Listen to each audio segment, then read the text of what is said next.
Live from Atlanta, 11 Alive at 5 starts now.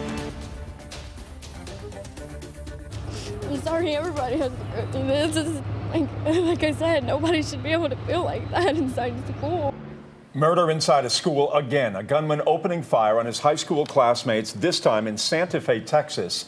That is 30 miles outside of Houston. Students were there. They were preparing for graduation festivities over the weekend.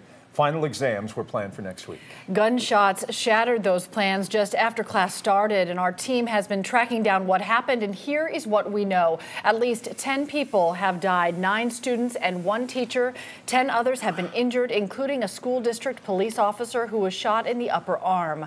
Police have identified 17-year-old Demetrios Pagadortis as the shooter. He is in custody. Pagadortis is a student at the school. His social media accounts show images of guns and knives, and just hours ago he was charged with capital murder. 2 other people are now in custody, police calling them persons of interest. Explosive devices have been recovered from a number of locations, and law enforcement are now searching 2 residential locations for more clues. Texas Governor Greg Abbott is on the ground in Santa Fe. He confirmed the gunman was armed with 2 weapons, a shotgun and a .38 revolver that he got at home. Neither of these weapons were owned or legally possessed by the shooter. It's my information that both of these weapons were obtained by the shooter from his father. It's my information at this time that the father legally owned these weapons. I have no information at this time whether or not the father was aware that his son had taken these weapons. Still ahead in our coverage, 11 Alive investigator Andy Parati will have more information on the weapons used in today's shooting. Natisha Lance is joining us now to break down the timeline of today's shooting. We've been sorting through so much information all day long as this story develops, and you have sorted out those facts. Natisha? That's right, Cheryl. Well, I'm going to go through a timeline. So classes started today at 7:10 this morning. 20 minutes later, the first 911 call comes in of shots fired. That was the report that was given. Things happened pretty quickly after that. 2 more 911 calls. One of those reports of an officer down, and then also 7:35, a countrywide alert goes out. Then at 7:40, authorities are asked to go to the building. That is 8 minutes after that first 911 call. And then by 10:06, that is when the suspect is taken into custody. Now, as we've been following this minute by minute, millions have also been following this on social media. I want to go through some of those with you. This is video that was taken by a reporter at our sister station there in Houston. This shows the immediate compassion of folks in that community. This is a long line of people waiting to donate blood. And then we have this one, a tweet from Emma Gonzalez, who is a student at Parkland High School. She says that she is giving her support. She says, Santa Fe High, you didn't deserve this. She was also one of the organizers of the March for Our Lives.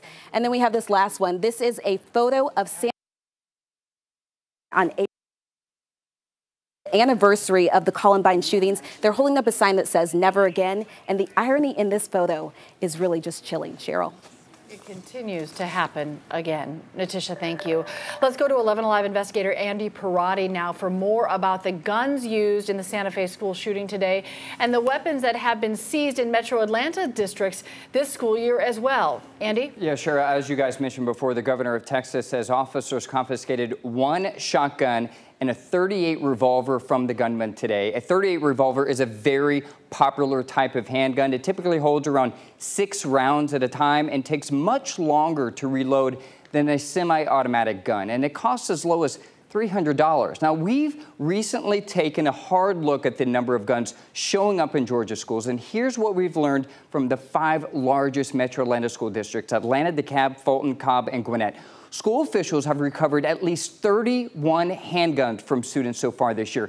Many of them were .38 revolvers, the same type of gun recovered at today's mass school shooting in Texas. Officers found most of them hidden in book bags and student cars. This past March, officers also recovered 1 rifle from a student at Meadow Creek High School in Gwinnett, and officials in DeKalb County confiscated a 12-gauge shotgun from a middle school student this past October.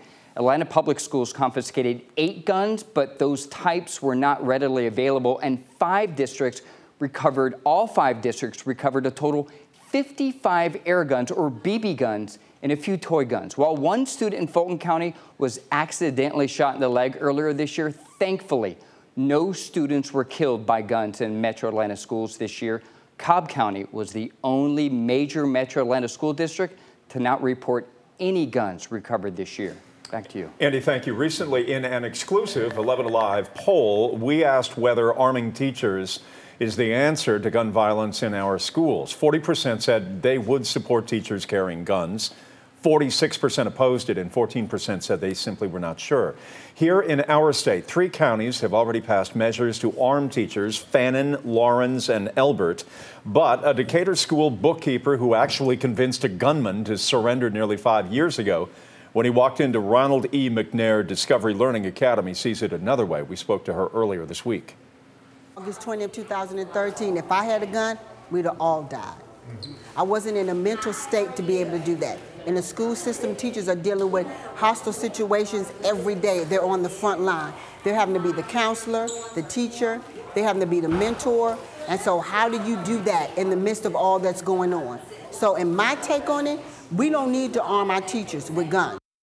But it is a topic that continues to come up as communities debate what we can do to try to protect children and somehow end the violence in schools that continues to blossom. Thousands of you have been watching our live streaming coverage of the Santa Fe school shooting on our Facebook page. We have a shared picture pinned to the top of that page so you can show your support for the survivors and the students and the staff members who lost their lives. We will continue posting updates on Facebook and 11alive.com throughout the night about those who have lost their lives as we get more information about those 9 students and a teacher. Also, the stories of the heroes who helped save so many students inside the school today. I'm meteorologist Chris Holcomb from the 11Alive Storm Trackers. Even though we are relatively quiet here in Atlanta, we are tracking some strong storms that are to the east of us right now. You can see if anybody's traveling out I-20 east, they're going to be running into some of that rain and some of those stronger storms that are moving through. We've been tracking these as they were down to the south in Baldwin County, then moved up through Putnam County here at Eatonton, moved over Lake Oconee with a lot of lightning there into Greene County. Now the heaviest rain is approaching Athens and is just to the east of Athens. We've had some showers in Athens already, but where we see this lightning right now, in fact, I'll put this into live mode and we'll do a count on this lightning right now so you can see what we're watching for you folks over to the east of Athens, down to near Watkinsville in Oconee County. We've got about 10 lightning strikes in the past 15 minutes, and these showers are moving up toward the north, so just be aware of that there over on the east side. Elsewhere, we have just a few spotty showers. This one right there along 85 in Jackson County. A few other showers up in parts of northwest Georgia, but around metro Atlanta, pretty quiet right now. We have some clouds mixing in with the sunshine there, and we still have a chance, though, for some scattered showers to develop. Now, let's take you live out to Athens right now. Our tower cam will show you what we're watching, and look at the dark clouds, and you can see that rain there in the distance, and occasionally we've been seeing some lightning strikes here from our tower cam as we're looking over North Campus to the south and also to the east as well. Through the rest of the nighttime hours, it looks like during the evening the bulk of that rain is going to be to the east of us, but we still have a chance for some scattered showers here. Stay with us. I'll let you know if we see any end in sight to this air mass that we've been in that keeps us with these constant pop-up showers. We'll have more on that coming up. Yeah, we haven't seen the sun in a while. Chris, thank you. Family frantically searching for their missing son in Ellenwood, only to find out that he was murdered 3 days ago. The tragic mix-up left his family heartbroken. Caitlin Ross now joins us live. Caitlin, why did this happen? Did we understand that yet? Jeff, when we talked about Jason Williams this morning, it was as a missing persons case, a GSU student who disappeared on his way to work. We asked police for the report and were on our way out the door to talk to friends and family who were out looking for him when we found out he was murdered. This morning, there was hope. Flyers posted all over social media begging to find Jason Williams and bring him home. I received word last night that friends and family were looking for the young man. Just hours later, that hope was crushed. And then this morning was notified that he was actually the same person who was killed at the Citgo station on Tuesday. Shot while getting back into a car. DeKalb police say they tried to notify Jason Williams' family that he had been killed in Decatur Tuesday morning, but no one was home. His ID with his father's address was the only contact information they had for him. The father was on vacation, and we were not able to make notification. His dad didn't have cell phone service on vacation and returned to a frantic search for his son. On Facebook, asking anyone with information to please get in touch. Hours later, posting his son had died. Until we're able to get someone in custody and talk with them, we'll be able to better understand exactly what happened and why. Police did look at security footage and say they have strong leads in the case, but so far, no arrests. Caitlin, thank you. Right now, Roswell police are searching for a man connected with a case of animal cruelty. Officers were called to the Studio 6 motel, that's on Dogwood Road, where a housekeeping employee found an emaciated dog locked inside of a plastic container. Police are looking for this man, 38-year-old Alton Coates. It was a very horrific sight for the officers to even see. I don't think we've ever had a call like that before, where that a dog was stuffed inside of a plastic container like this. There is some good news out of all of this, as this dog was taken to the Fulton County Animal Shelter to be treated. It has already been pre-adopted. A former Douglas County prosecutor says he won a drug trafficking conviction for an innocent man. The former prosecutor, Ken Shigley, is now asking voters to make him an appeals court judge. 11Alive's Doug Richards has more on what happened and why. Sometimes you get a case that really shouldn't have been prosecuted. Ken Shigley told an audience that as a prosecutor in a courtroom 40 years ago, he convicted a defendant whose case never should have gone to trial. And it just began to smell bad in the middle of the trial. I did everything I could to lose it, but I couldn't.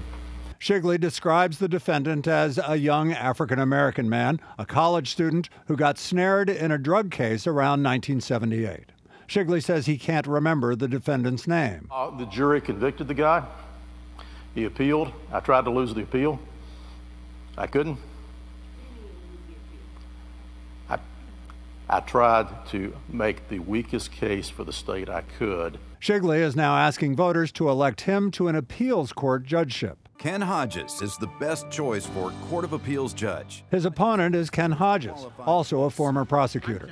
In the end, they have to do what's right. They have to. Cobb County District Attorney Vic Reynolds says no prosecutor should try a case they feel should be dismissed. If I had a prosecutor and he or she believed a case ought to be dismissed and they didn't move to dismiss it, then I would fire them. I hope he went on and had a good life. Shigley says he didn't dismiss the case because he was afraid he'd lose his first job out of college. Hopefully, 40 years later, I have enough maturity to make a better choice than I did that day. Shigley told me that he intended to tell a personal and cautionary story about real injustice. The question is whether voters Tuesday will make him pay for his honesty. Doug Richards, 11Alive News. A family copes with tragedy after a Mustang crashes into a school bus, killing a teenager. Tonight, we're hearing what the family says they need most.